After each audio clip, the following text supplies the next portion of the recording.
ఆ సిలువలో మరి ఎత్తున సిలువ ఉంటుంది. ఆ చివరి సమయంలో యేసుక్రీస్తు ప్రభు వారు చివరి సమయంలో చివరి మాట ఆ తల్లితో పలికిన మాట. హల్లెలూయా.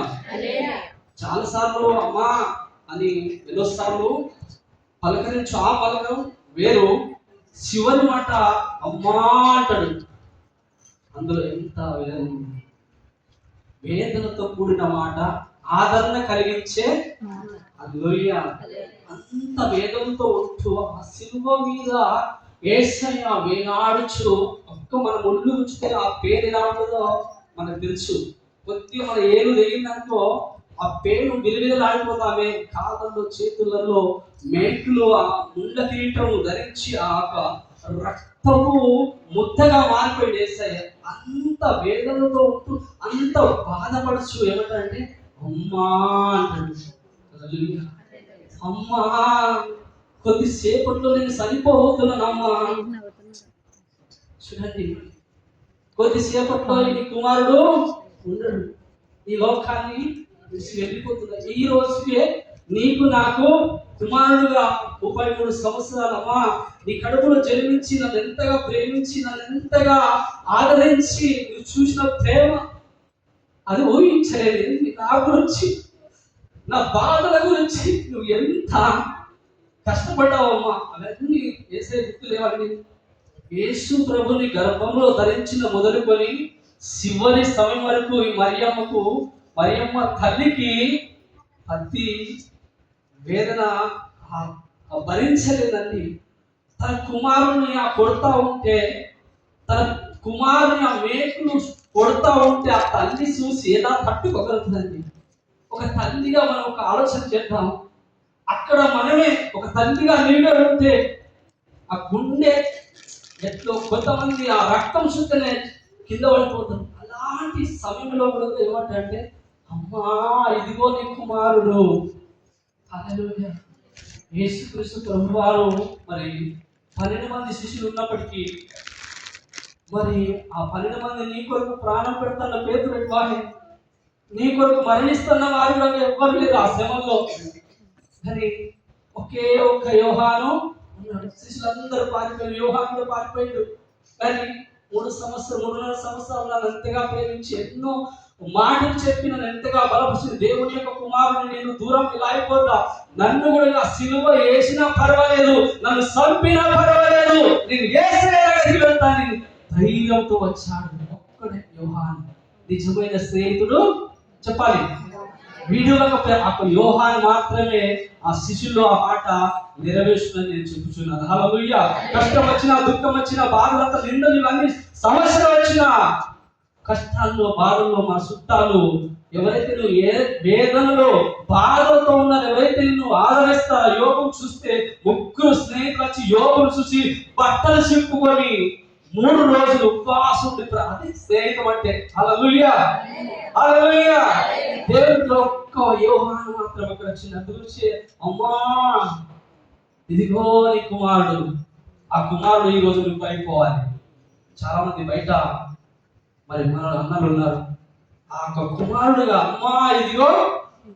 హల్లెలూయా. అమ్మా ఇక్కడ యేసు తన తల్లియు తాను ప్రేమించిన, చూడండి, తాను ప్రేమించిన శిష్యుడు దగ్గర నుంచి చూసి అమ్మా ఇదిగో నీ కుమారుడని తన తల్లితో చెప్పింది. హల్లెలూయా. యేసుక్రీస్తు ప్రభువారికి ఒకసారి మనం ఆలోచన చేస్తే మరి సహోదరులు ఉన్నారా లేదా? ఉన్నారక్క. సహోదరులు ఉన్నారు. కానీ యేసయ్య మరి దేవుడు అని చెప్పుకుంటూ ఆయన మరి దేవుని కుమారుడు అని చెప్పుకుంటున్నారని ఎప్పుడైతే చెప్పిర్రో ఆ ప్రజలందరూ యేసయ్యను వెలివేసిర్రు. యేసయ్యకు సహోదరులు ఉన్నారు. కానీ ఆ సహోదరుడుగా ఆ శ్రమల మధ్య ఆ సిలువ దేవుడు ఎంత మమ్మల్ని చంపేస్తారేమో అని ఆ భయంతో ఆ యేసయ్య దగ్గరికి రాలేదు. యేసయ్యని వెంబడించలేరు. అన్న తమ్ముళ్ళు ఉన్నారు కానీ వారు వెంబడించలేరు. కానీ ఒక యోహాను మాత్రము ఆ సిలువ దగ్గర అనుభవించే. హల్లెలూయా. ఆ యోహానుకు ఆ తల్లిని అప్పుడు చెప్పుచున్నాడు. హల్లెలూయా. హల్లెలూయా.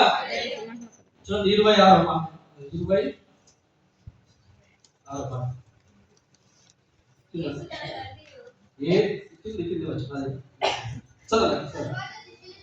తరువాత శిష్యులు చూసి ఇదిగో ఇదిగో నీ తల్లి అని చెప్పాను.